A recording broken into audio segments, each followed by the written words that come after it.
boys. Excuse us. We're here in front of the University Club of Toronto. I didn't go to U of T and I don't live in Toronto, so I guess I'm not allowed in the club. However, you will recognize the outside of the University Club of Toronto because this building was actually used in the pilot and was supposed to act as the Canadian consulate. The reason they chose Toronto to film as opposed to Chicago is because, well, Torontonians are just generally nicer, more attractive people. I'm kidding. I think it's because it has so many different areas that can look like so many different places, you know, and it's got a wonderful diversity in the culture and the people that live here. We're here at the El Mocambo in Toronto, which is one of Toronto's famous music venues. They've had such acts here since it opened back in 1958 as Elvis Costello, U2, Rolling Stones.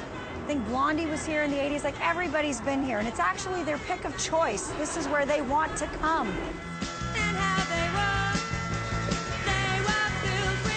Whoa, whoa, whoa, whoa, Red. You can't just go marching in there. I have a history with these people. They think that I'm one of them. You understand? Ah, so you want me to blend into the crowd? It's a famous venue, and you've seen it in the pilot and in the manhunt of Due South. One of Due South's strengths was to use a modern soundtrack to tell a classic tale. There was always somewhere where you could put in a really nice song, and you know, not all shows lend themselves to that, but this one certainly did.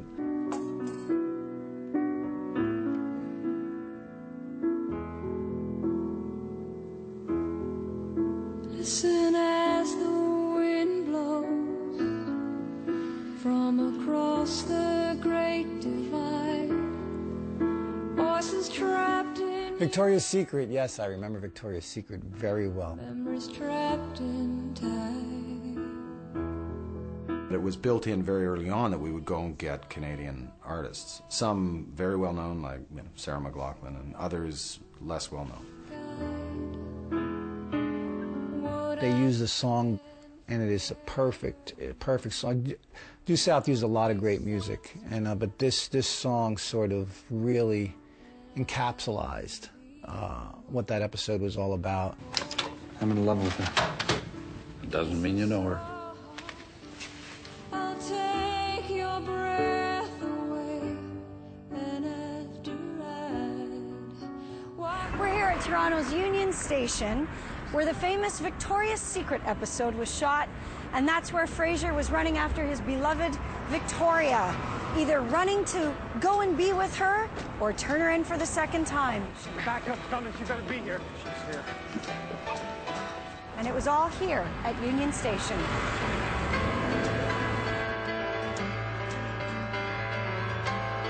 It became quite a good platform to profile a lot of music, and a lot of music that people otherwise may not have heard.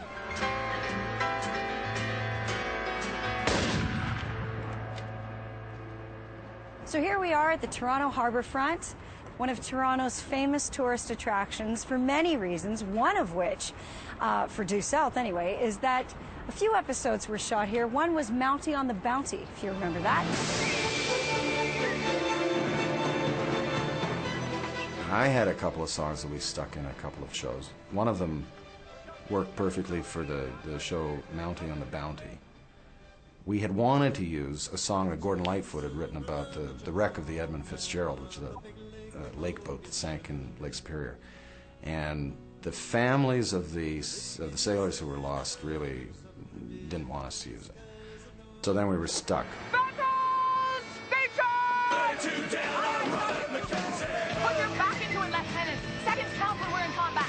So Jay and I sat down and wrote our own invented boat wreck song.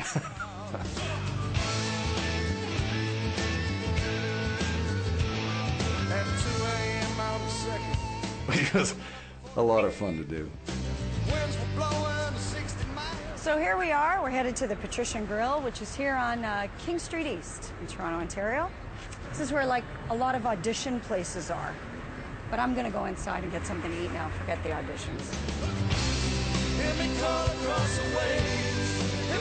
In this particular grill, we shot 2 episodes here. Victoria's Secret, which you all remember, that's when Paul ran into his true love. She's the only woman I ever loved. I put her in prison. Duty is a poor excuse. And they also shot body language here. And Ray and Fraser sat right here, and they were interviewing the waitress looking for the infamous stripper Aphrodite, also known as Ida. Oh, would you boys like a coffee? Yeah, coffee would be great. And I think the dog was right here, too.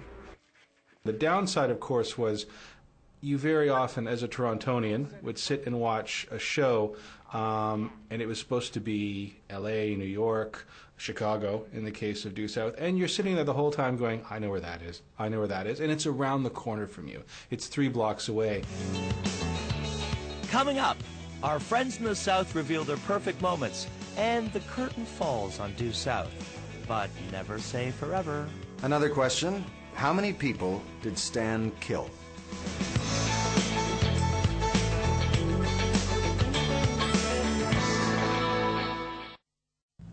Before the break, Paul asked how many people did I kill during the series. If you answered none, you were correct.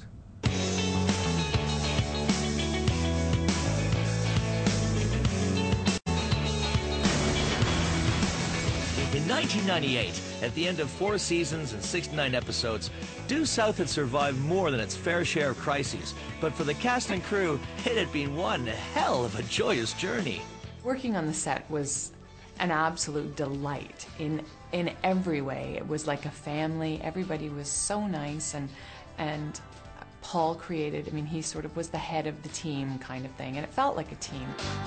There was a funny a bond that began to develop.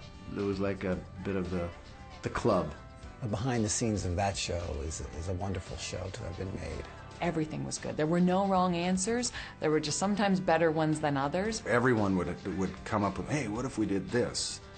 And it extended out actually to the whole crew. I can remember one time where the boom operator actually figured out what the button line, the final punch line to a scene should be. That's funny. It was really a creative place to work and a happy place to work. It was fantastic. It was one of the best work environments I've ever been in. They could so easily get me laughing, and they would count. They'd have like contests to see how many takes it would take for like Mona to stop laughing, and it's a really professional story, isn't it? The story behind this is Ramona Milano, played Ray's sister. As the season, we hit the halfway mark, she was like, you know, why don't we get chairs with our names on them? Because we're an ensemble, we're a cast, we've been here a while. Please, Paul, do it. And yeah, they gave in and said, all right, Ramona, stop belly aching. And everyone got one.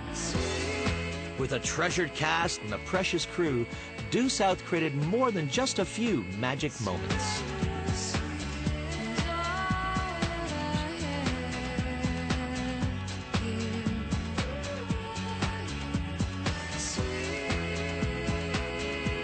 It was really fun to do stuff that was more or less real, except completely nutty.